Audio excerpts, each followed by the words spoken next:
Hello, Miss Najwa. We are from Group 5. We are going to explain regarding our case. We pick case number 1, the banning of burkas and the freedom of discrimination. My name is Aisha Alia. I'll be explaining about the introduction, case study and the related case.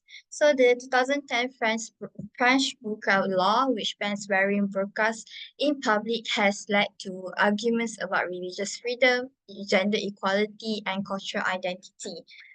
Supporters says the law helps Muslim women by removing what they might say as symbol of oppression, but critics, on the other hand, believe the ban is a form of cultural attack and limits the way women express themselves. Scholars have looked into how the ban affects Muslim women's sense of freedom and identity, with some saying it increases discrimination and increases discrimination and makes them feel excluded.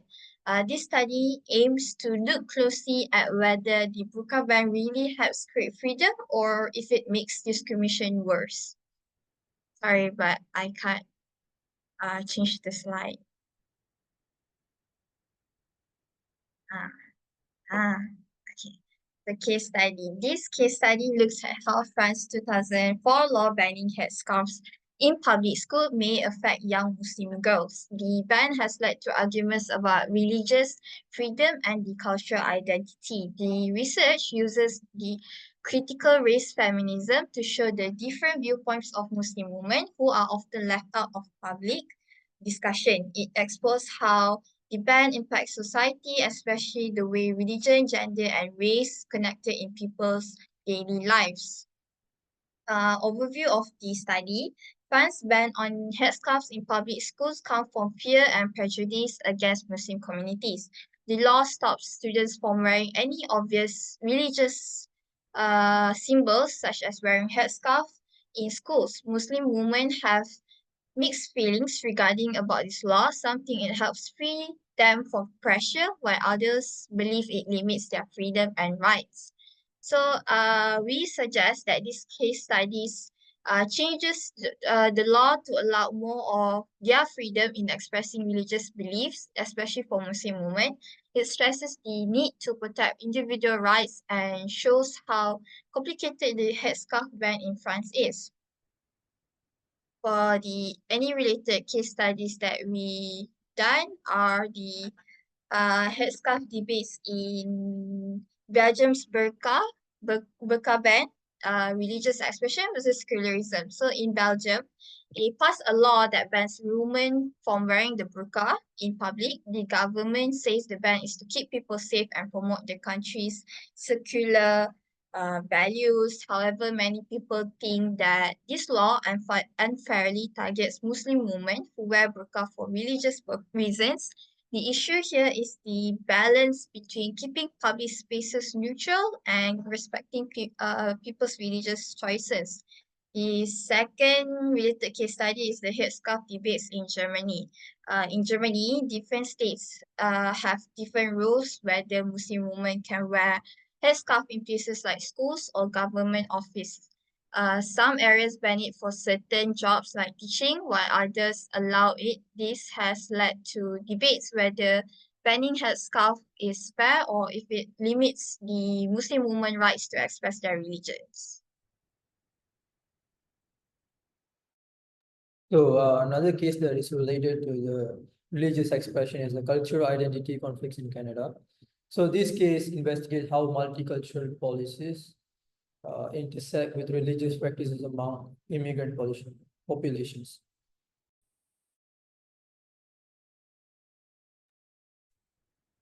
Yeah, now Faris will explain about we'll go into Q&A question.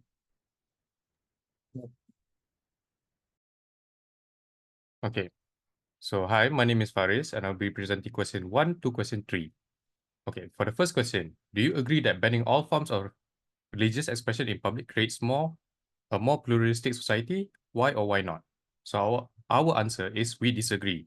Banning religious expression in public undermines pluralism and promotes discrimination. Why is that? Genuine pluralism means respecting the right of individuals to express diverse beliefs and cultures. Restrictions, such as banning the hijab or burqa, alienate minorities and fuel prejudice. For example, in France, banning religious garments in public spaces has marginalized Muslim women, leading to exclusion and social tension. In contrast, Canada allows religious symbols in public, promoting better communication and understanding among different ethnic groups. To conclude this question, prohibiting religious symbols suppresses individual freedoms and pushes minority groups to the margins of society, which undermines true pluralism. Moving on to question 2. So for question 2 is, should all religious practices be tolerated in a free society? Are there limits to what should be allowed?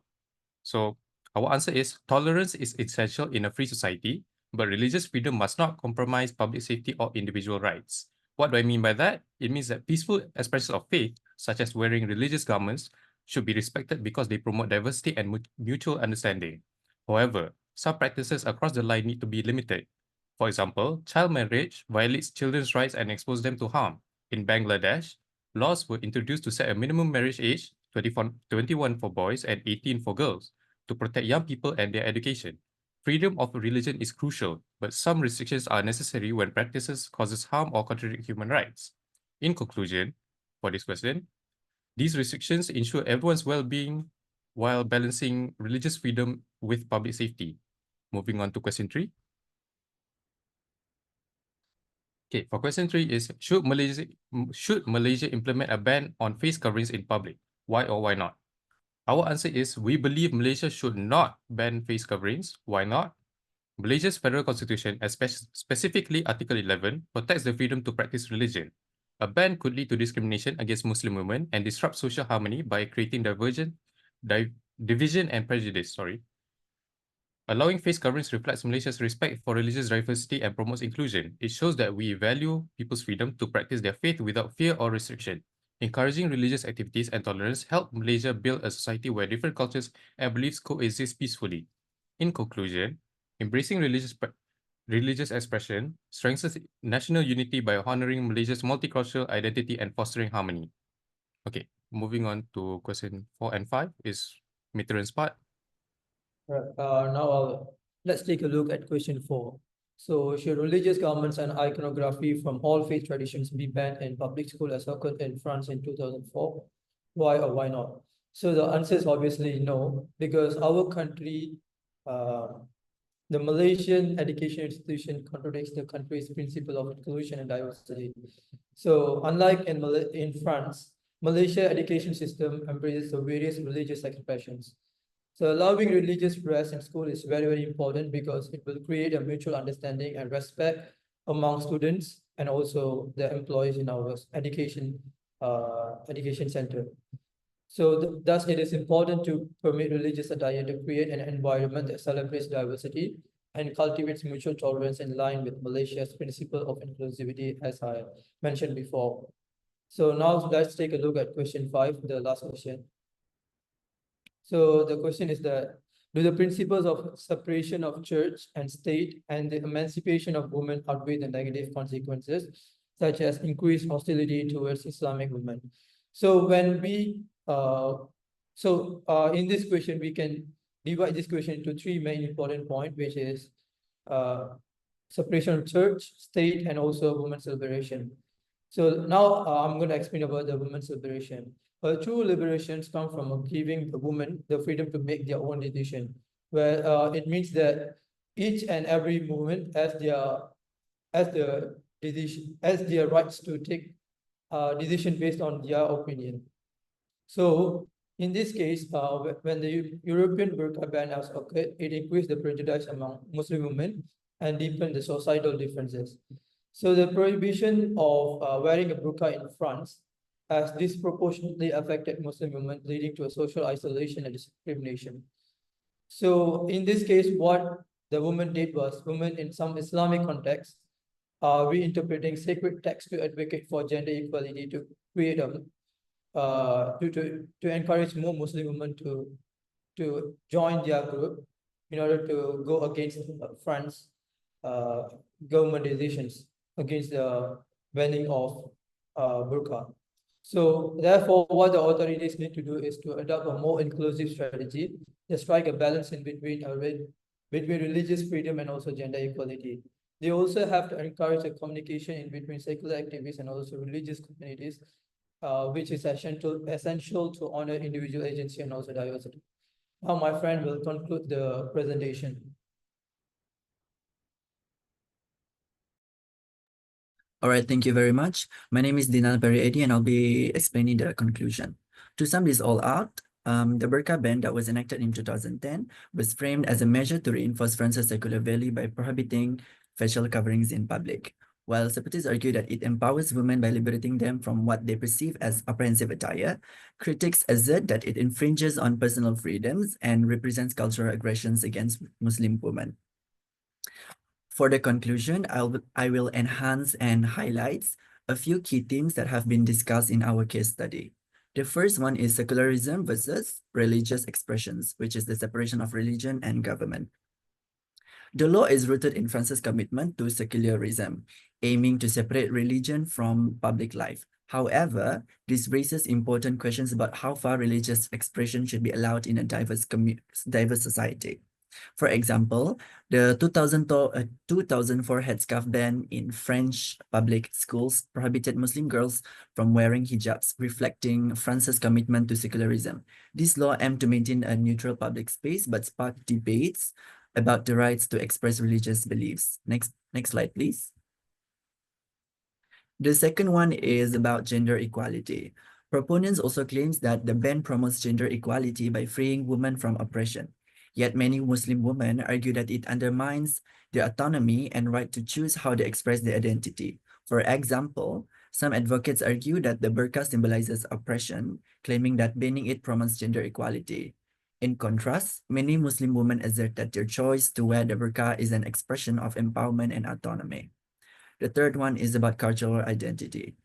The ban affects cultural identity, particularly for Muslim women who view the burqa as a symbol of their faith and heritage. This creates tension between national identity and multiculturalism. For example, the burqa is often seen as a representation in Islamic culture, but many Muslim women wearing it as a personal choice tied to their identity, which the ban undermines by imposing a singular views of what it means to be liberated.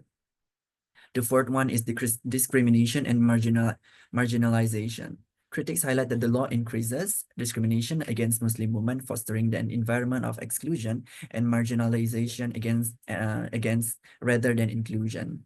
Following the implementation of the burqa ban, reports indicates an increase in discrimination against Muslim women in public spaces, leading to feelings of isolation and exclusions from society. Next slide, please. The fifth one is the diverse perspective among women. Not all Muslim women agrees on the issue. Some supports the ban as a means of liberation, while others see it as an infringement on their rights and cultural identity. For example, a study highlighted that opinions from Muslim women vary widely. Some supports the ban as a means of liberation from patriarchal norms, while others view it as an infringement to their rights to choose how they dress. The sixth one is media influence. While media narratives often shape public perceptions about Muslim women, sometimes overshadowing their voices and experiences in discussions about the burqa ban. The media portrayals often depicts Muslim women to wear burqas as oppressed, overshadowing their voices and experiences. This narrative can shape public opinion and policy in a way that do not reflect the diversity of Muslim experiences. The seventh one is historical context. The ban reflects broader societal issues related to immigrants and national identity, particularly in the rising of Islamophobia following global events like the War of Terror. The next slide, please. The eighth one is about the legal framework. For the ban stands for France's concept of laïcité, which is secularism, which aims to maintain a distance between religious matters and state affairs, but can lead to unintended consequences for minority groups. The ninth one is about the need for inclusive dialogue.